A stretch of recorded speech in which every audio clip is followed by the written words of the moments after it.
10 ఏళ్ల బీఆర్ఎస్ పాలనపై ఆగ్రహం వ్యక్తం చేశారు మంత్రి సీతక్క. ప్రభుత్వ పాఠశాలల్లో విద్యార్థులకు బుక్స్, యూనిఫామ్స్ పంపిణీ చేయడంలో తీవ్ర నిర్లక్ష్యం చేశారని ఆరోపించారు. ప్రజాపాలనలో విద్యాశాఖపై సీఎం రేవంత్ రెడ్డి ప్రత్యేక దృష్టి సారించారని చెప్పారు. స్కూల్స్ ప్రారంభం రోజునే విద్యార్థులకు బుక్స్, యూనిఫామ్స్ పంపిణీ చేస్తున్నట్టు చెప్పారు. ములుగు జిల్లా జెడ్పీహెచ్ఎస్ ఏటూరు నాకారంలోని పాఠశాలను విజిట్ చేశారు మంత్రి సీతక్క. పోటీ ప్రపంచంలో విద్యార్థులు స్టేట్ ర్యాంక్ కోసం కృషి చేయాలని సూచించారు మంత్రి. పంచాయతీరాజ్ గ్రామీణాభివృద్ధి మరియు శిశు సంక్షేమ శాఖ గవర్నమెంట్ ఎందుకు మనం అనే ఒక టార్గెట్ గా ఈరోజు సీఎం రేవంత్ రెడ్డి గారు మరి దృష్టి పెట్టుకొని ఈ శాఖ కూడా విద్యాశాఖ కూడా సీఎం గారి దగ్గరే ఉంది.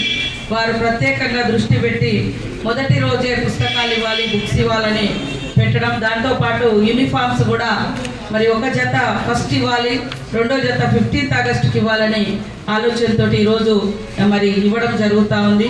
గతంలో యూనిఫామ్స్ ఎప్పుడొచ్చేదో తెలియదు, కానీ ఇప్పుడు ఆ శాఖ కూడా మహిళల ద్వారా కుట్టించడం నా దగ్గరే ఉంది. విద్యాశాఖ ఏమో ముఖ్యమంత్రి గారు చూస్తూ ఉన్నారు. బట్టలు కుట్టించే మహిళలందరూ కూడా నా శాఖలో మహిళా వాళ్ళకి ఇచ్చి కుట్టించినాము. ఎందుకంటే అందులో మీ అమ్మ ఉండొచ్చు, మీ అక్క ఉండొచ్చు, మీ అత్త ఉండొచ్చు, ఎవరైనా ఉండొచ్చు. గతంలో ఎవరో ప్రైవేట్ ఏజెన్సీకి ఇస్తే వాళ్ళు ఎప్పుడో ఇచ్చేటోళ్ళు, కానీ ఇప్పుడు అట్లా కాకుండా ఎవరికైతే కుట్టడం వస్తుందో బట్టలు వాళ్ళకే మన యూనిఫామ్స్ ఇచ్చి వాళ్ళ ద్వారానే కుట్టించి, గతంలో ఏజెన్సీకి ఇస్తే వాళ్ళు ఎప్పుడో ఎట్లనో ఇచ్చేది.